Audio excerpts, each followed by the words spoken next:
देखिए, अगर आपको एक्सपोर्ट करना है ना सक्सेसफुली, तो आपके पास चार चीजों में एक्सपर्टी होनी चाहिए। चार चीजों में कौन सी चीज है? सबसे पहले आपको मार्केट का एनालिसिस समझ में आना चाहिए कि मार्केट कौन सी दिशा में जा रही है, ये आपको समझ में आना चाहिए।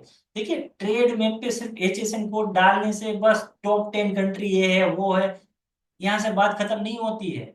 आपको इन डेप्थ जाना पड़ता है कि एक्चुअल में कौन सी कंट्री में क्रेडिट से काम हो रहा है, कौन सी कंट्री में एडवांस दिया जा रहा है, कौन सी कंट्री में मार्जिन ज्यादा है, कौन सी कंट्री में क्वांटिटी बेस्ड काम है, मार्जिन कम है लेकिन क्वांटिटी बेस्ड है, कौन सी कंट्री में डिमांड धीरे धीरे इंडियन प्रोडक्ट्स की कम हो रहा है, कौन सी कंट्री में इंडियन की प्रोडक्ट ज्यादा बढ़ रही है, कौन सी कंट्री में इंडिया के ऊपर ड्यूटी कम है, चाइना पे ज्यादा है, चाइना पे कम है, इंडिया पे ज्यादा है। ये सारे जो एनालिसिस है ना, वो आपको समझ में आना चाहिए। वो एक बार कर लिया ना, तो आपको एक क्लियरिटी मिल जाएगी कि भाई मुझे इन दो पांच कंट्री में ही खेलना है, वहीं पे मेरा मार्जिन पड़ा हुआ है।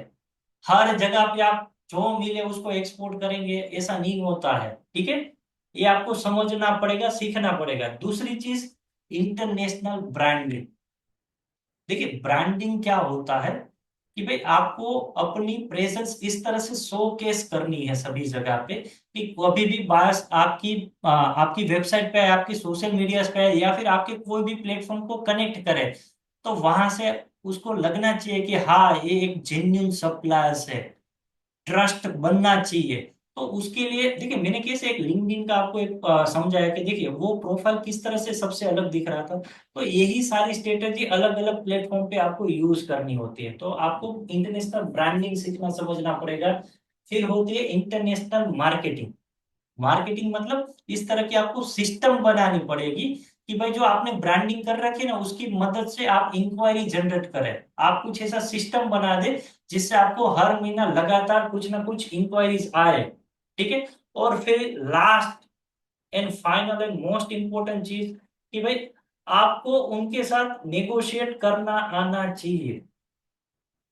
उसको किस तरह से डील करना है ये आपको समझ में आना चाहिए, उनके सारे ऑब्जेक्शन को हैंडल करना आना चाहिए। और देखिए, डील होगा फॉलो करने से।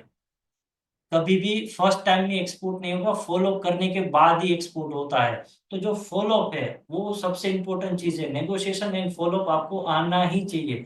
ये चार चीज ही एक्सपोर्ट है। ये चार चीज आपने सीख लिया, आपको कोई नहीं रोक सकता, आप कोई भी प्रोडक्ट कहीं भी एक्सपोर्ट कर सकते हैं। ठीक है।